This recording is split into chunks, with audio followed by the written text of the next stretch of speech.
por 10 minutos la palabra para su exposición. Le adelanto a todos que nos quedan 45 minutos a partir de ahora para el término de esta reunión. Terminada la exposición de don Enrique, le voy a pedir al señor ministro, a la señora Bárbara Figueroa y al director del CENSE que vuelvan a sus puestos, porque vamos a dar a la parte final de algunas preguntas. Don Enrique, sin más trámite, tiene usted la palabra. Muchas gracias, diputado. Voy a agradecerle a todos los que han hecho posible que estemos acá muy brevemente por ese hecho. Yo voy a hablar en representación de la CONAPYME, como me ha pedido gentilmente nuestro presidente, don Marcos Carter, y quiero aclarar primeramente qué es lo que es la CONAPYME. Algunos de ustedes puede que no lo sepan. Somos la organización empresarial de las pequeñas y medianas empresas más grande que existe en este país, no solo de las pequeñas, sino que también de las grandes. De acuerdo al Ministerio de Economía, tenemos 32.000 socios, más que la totalidad de los socios de la Confederación Nacional de la Producción y el Comercio. Y la razón por la cual yo quiero hablar acá es para demostrar nuestra profunda desconfianza en relación a este proyecto.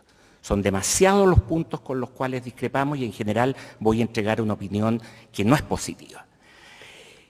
Quisiera, en primer lugar, hacer muy brevemente un pequeño relato de una historia que les puede mostrar a ustedes cómo la pequeña, mediana y microempresa participa en la capacitación de este país de un modo formal y de un modo informal.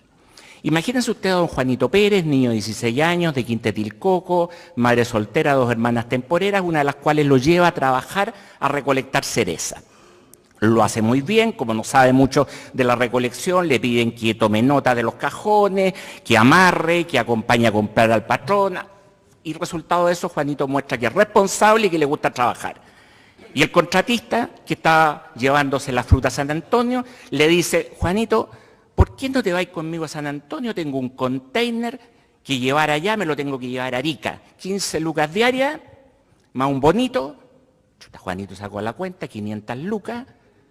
Se subió al camión y se fue. Se pegó la vuelta y aprendió hartas cosas en el camino. Aprendió a trabajar en equipo, aprendió liderazgo, aprendió quiénes son los jefes, quiénes son los que saben, quiénes son los que ejercen, que no coinciden. Aprendió a hacer varias pegas. Y se quedó trabajando en una industria de montaje y la construcción en Arica, no volvió. Y se quedó trabajando 3 o 4 años en Arica. Y aprendió a soldar. Y aprendió a hacer varias otras cosas en la construcción. No usó el CENSE para nada. Lo hizo. Y cuando volvió decidió que quería dejar de ser obrero y que quería ser pyme. Y se montó una empresa de cerrajería a domicilio. Y le fue bastante bien, ganó más plata que como trabajador, pero le ofrecieron volver a ser trabajador en una empresa constructora, en la cual ofreciera como empresa sus servicios de cerrajería. Y de esas empresas de cerrajería, como lo hacía bastante bien, le dijeron, oye, ¿por qué no nos vamos a hacer una pega que nos salió en La Escondida? Y se fue Juanito para La Escondida. Ya aprendió a hacer más cosas y lo contrataron en La Escondida como trabajador. Juanito llegó con los 2 millones aproximadamente y sabía hacer muchas cosas. Y después decidió que mejor iba a montar su propia empresa para que lo subcontrataran como empresa. Y él contratara a otros tipos, los cuales les pudiera enseñar también.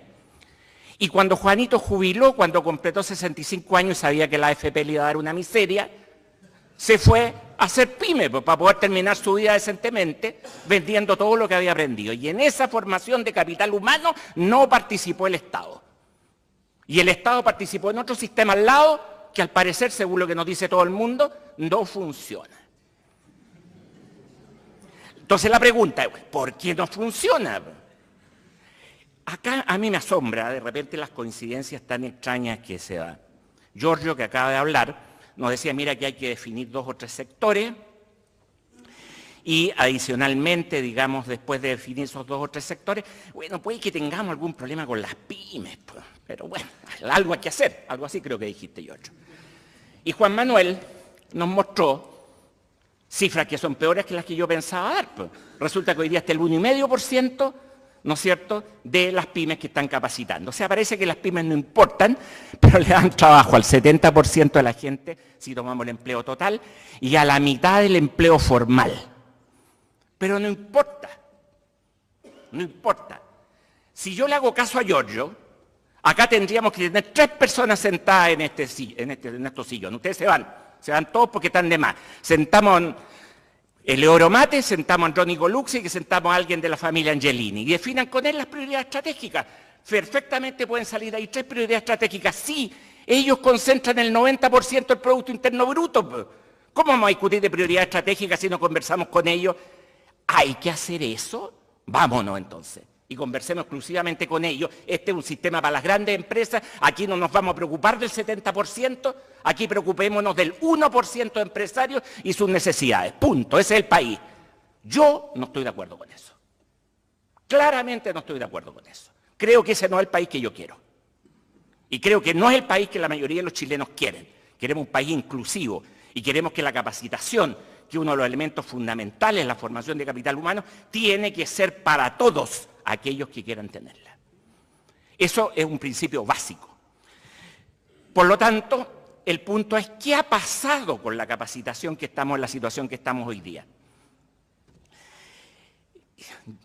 Por alguna razón, yo soy economista de la Universidad de Chile, 2 de mis compañeros han tenido que ver en eso. El Nico Izaguirre fue el ejecutor de las pymes y Osvaldo Larrañaga hizo la autopsia. ¿Ya?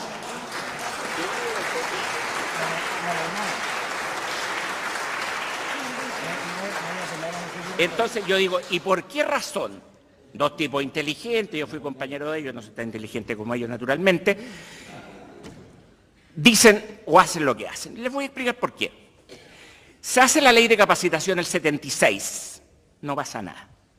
Se hace la modificación que Fuster mostraba hace un rato atrás, el 86, ¿no es cierto? Ahí empieza a pasar porque el Estado sale de la ejecución y se le entrega y crea las OTEC posteriormente. Cuando llega la democracia en el año 90, se habían capacitado 200.000 personas y 2.000 empresas eran las que capacitaban. Eso era todo.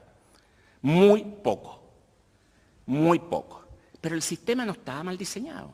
Tenía oposición de funciones, OTIC dedicadas a la intermediación, OTEC encargadas de la capacitación. O sea, no era un mal sistema, lástima que no funcionara. El problema era no menor. ¿Qué hacen los gobiernos desde el presidente Elwin en adelante? Dice, bueno, no, aquí tenemos que hacer un poco más de participación.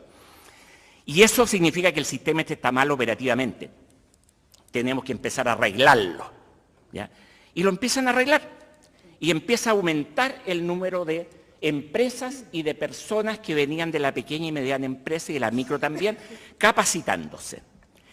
Y llegamos a una situación en el año 2000 en que el 95% de las empresas que capacitaban en este país eran MIPYMES. El 95%. ¿Qué pasó que tenemos el 1,5%? 1,5%, José Manuel. Pues Manuel, ¿qué pasa?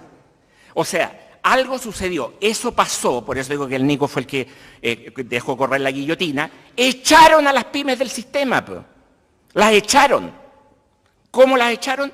Para poder hacer que las empresas pequeñas llegaran a ese nivel de participación, se aumentó el piso. Porque una empresa pequeña tiene 30 lucas al año para capacitar, dado el nivel de salario promedio de sus trabajadores. ¿Y qué puede capacitar con 30 lucas?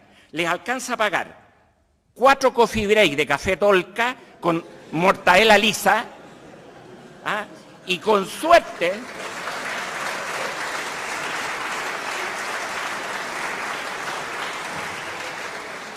ir a comerse un completo al carrito en la esquina para no quedar con hambre. No da para más.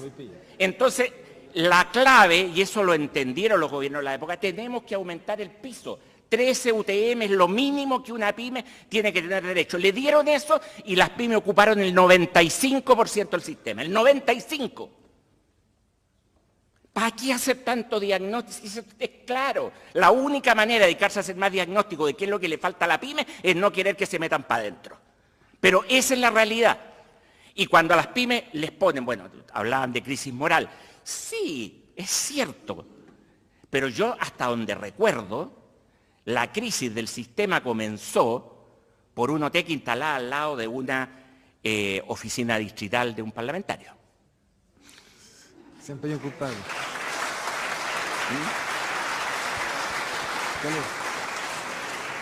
Que casualmente tenía una OTEC instalada al lado, que naturalmente no tenía nada que ver con él, ¿ya?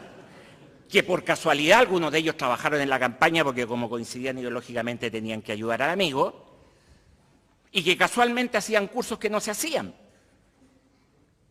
¿Y cuál es la solución? Echemos a las pymes, aquí hay una conspiración de estos 100.000 tipos que se nos metieron al sistema. Y los echaron a los 95.000 de esos 100.000. Que hubo chamullo, pero por supuesto, pero hoy día con huellero electrónico, aquello que ocasionó el problema no hubiera sucedido jamás. No hubiera sucedido jamás. Porque la estafa, entre comillas, que se encontró eran cursos que se cobraban y no se hacían. ¿Para ocuparlos para una campaña de algún parlamentario? Puede ser. Al parecer en un caso así era, como la prensa dijo en esa época. O para llevárselo a los bolsillos, las OTEC que falsificaban los cursos, también puede ser. Pero lo concreto es que de los 100.000 tipos que echaron fuera, habría sido la conspiración más grande de la historia de este país, una conspiración de 100.000 OTEC para estafar al fisco. Eso nunca se dio. Son los errores que tiene un sistema, que por eso yo no le voy a creer a esta ley, si no tiene un presupuesto anexo del CENSE para fiscalización. En esa época habían 3 fiscalizadores del CENSE para todo el país. La ocasión hace el ladrón. Pero si nuevamente no se hace una cosa de ese tipo, este sistema no va a funcionar. Tiene que haber huellero, tiene que haber un CENSE poderoso con capacidades de fiscalizar. Eso es una cosa elemental.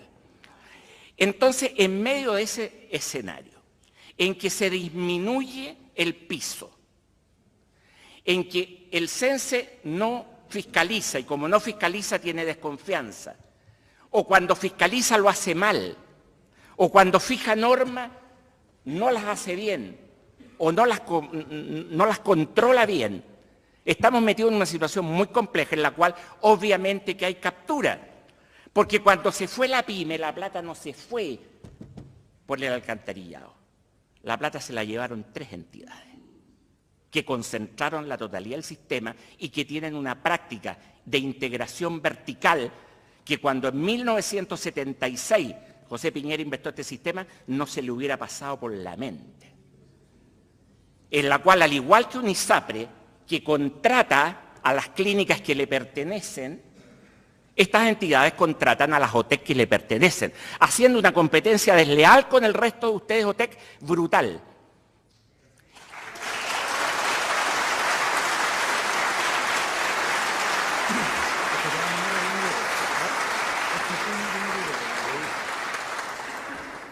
Y como yo ya estoy viejo y jubilado, entonces no tengo nada que perder, se las voy a decir con todas sus letras. ¿Por qué la OTEC más grande de este país le pertenece a la SOFOFA? Y la única persona, la única empresa que contrata a ese OTEC es la SOFOFA.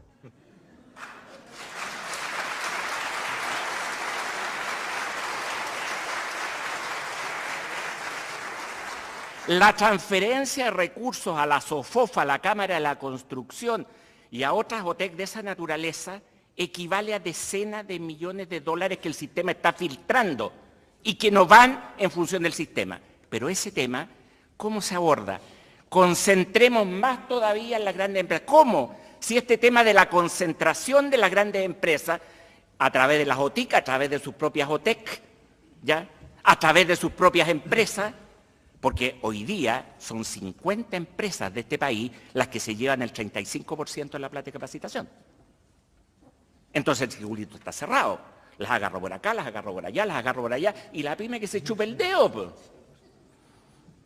Tienen el 70% en la mano. Pero qué maní, pues.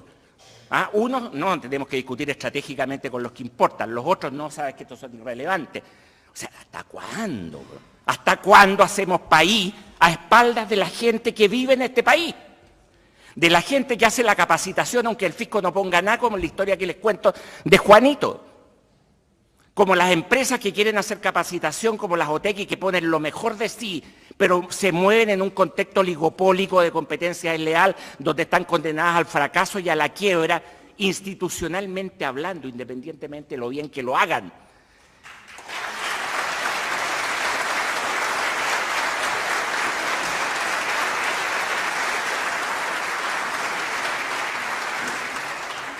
todos esos temas no están abordados en la ley.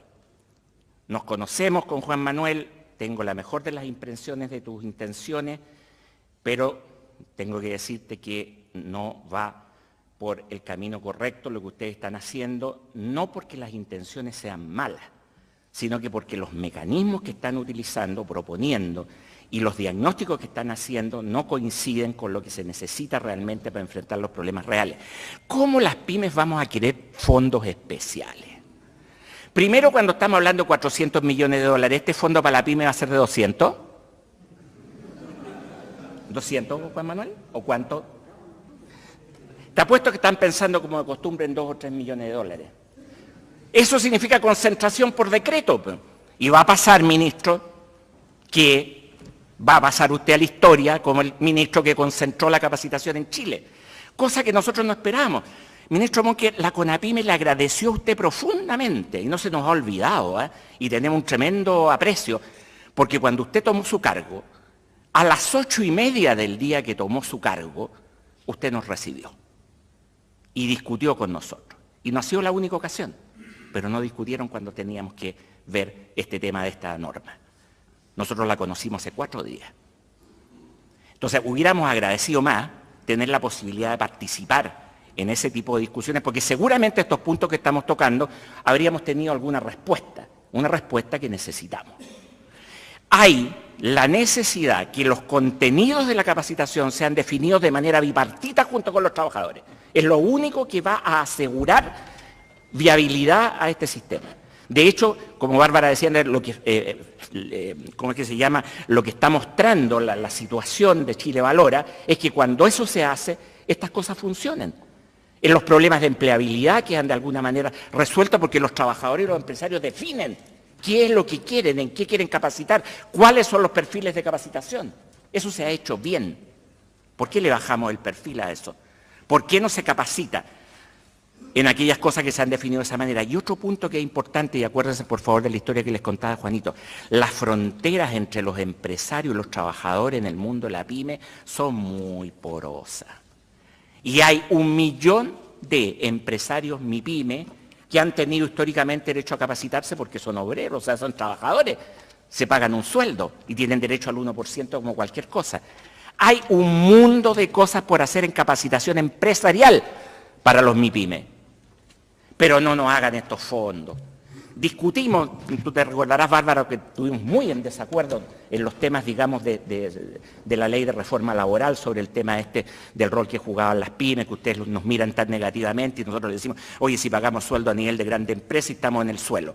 Pero hubo una cosa en la que llegamos a acuerdo, que el Fondo de Diálogo Social tenía que ser diálogo entre los trabajadores y los empresarios, ¿ya? Y se tomó una parte del Fondo de Diálogo Social. Pues parece que no se enteró la gente, y en eso hay que reconocerlo, en el gobierno anterior funcionó bien, y en este nunca más alguien nos llamó a la pyme para ver, y los contenidos que hay en este año, de una licitación que se resuelve el lunes, que no tiene que ver con CENSE, son horribles. El grueso de capacitación en que es la utilización de la plataforma de Chile Compra, como si Chile Compra no tuviera capacitación gratis masiva para todos los que quieran. Y para eso se utilizan los míseros 200 millones de pesos, los únicos que son específicamente para la pyme.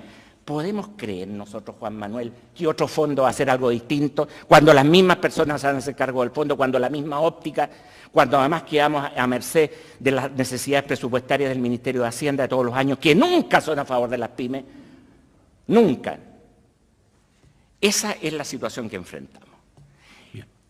No creo que la situación de capacitación tenga que ser abordada sobre la base de las grandes estrategias generales. Tenemos que entrar a solucionar problemas concretos, operatividad en relación a asuntos completos y sobre todo la eliminación de la captura de los recursos públicos para fines que no están vinculados a la mejora productiva. Porque con esto termino. Los datos sobre productividad siempre se utilizan tan mal. Aumentó la productividad el último año, ha disminuido la productividad, está estancada en relación a los últimos 4 años. En relación a los últimos 6 años ha aumentado la productividad.